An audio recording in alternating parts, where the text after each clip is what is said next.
Ponce Pilate, voyant que le tumulte augmentait, prit de l'eau, se lava les mains en présence de la foule et dit « Je suis innocent, cela vous regarde ».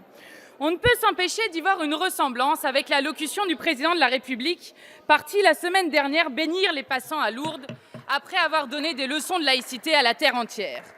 Tiens donc, Emmanuel Macron, voyant que le variant Delta ne cessait de se propager, prit de l'eau, se lava les mains en direct à la télévision et dit « Je suis innocent, tout est de la faute des personnes non vaccinées, cela les regarde », avant d'ajouter « Vive la République, vive la France ».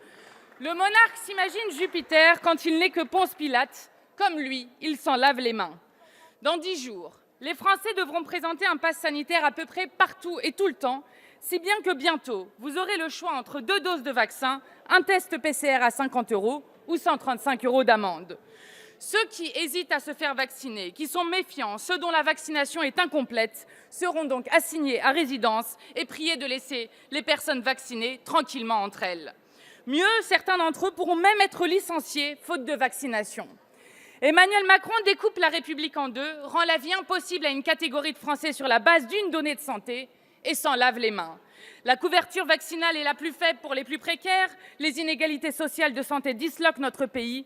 À peine 35% de la jeunesse a reçu 2 doses de vaccin. Oui, mais le président s'en lave les mains. L'Organisation mondiale de la santé nous dit qu'il faut convaincre plutôt que contraindre, mais le président s'en lave les mains. Le président s'en lave les mains, il a tonné, l'intendant suivra. La réalité se pliera à ses mots et surtout à ses contradictions.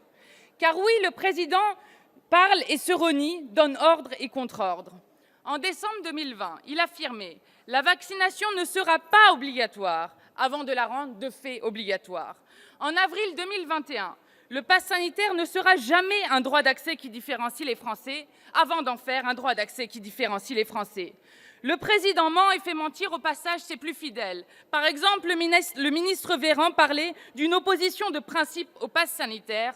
Avalez la couleuvre, ministre, et bon appétit. Le président fait de vous des menteurs et il s'en lave les mains. Emmanuel Macron a des illuminations le lundi matin dans le huis clos d'un conseil de défense qu'il nous confie le soir à la télévision. Depuis 2017, c'est le fait du prince. Les Français tirés au sort pour suivre la politique de vaccination ont disparu.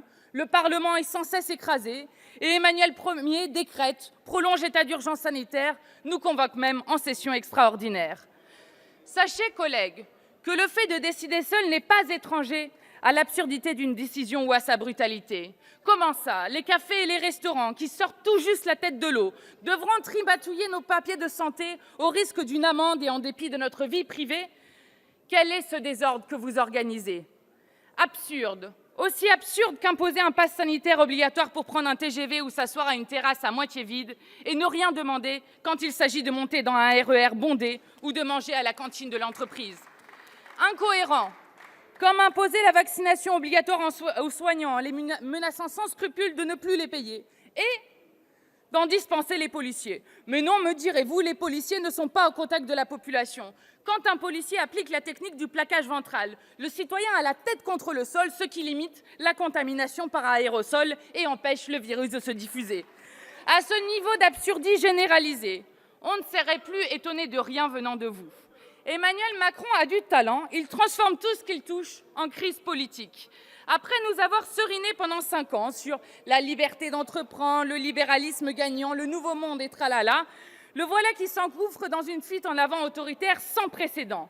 Bienvenue dans la société du contrôle permanent, celle où vous triez les bons des mauvais citoyens, cette société dans laquelle nos rapports sociaux sont profondément bouleversés, où l'on ne jure que par un QR code. La vérité, collègues, c'est que depuis le début de l'épidémie, vous faites passer des mesures autoritaires pour des politiques sanitaires. Et avec vous, toute opposition est diabolisée. Que l'on s'entende bien, nous sommes pour les vaccins, mais pas de politique sanitaire sans confiance. Comment que voulez-vous que les Français aient confiance quand vous leur avez si souvent menti sur les stocks, sur les masques, sur la pénurie de moyens pour les soignants, sur le pass sanitaire lui-même? Emmanuel Macron pourra se prendre pour Pilate aussi longtemps qu'il voudra en se disant innocent. Il faudra bien un jour qu'il réponde de ses actes. C'est vous qui avez annoncé fin 2020 800 millions d'euros d'économies pour l'hôpital public. C'est vous qui avez poursuivi la fermeture de lits, même en pleine pandémie. C'est vous qui avez refusé à 2 reprises de lever les brevets sur les vaccins. Vous adorez nous répondre que nous ne proposons rien. Au fond, vous aimeriez que ce soit le cas.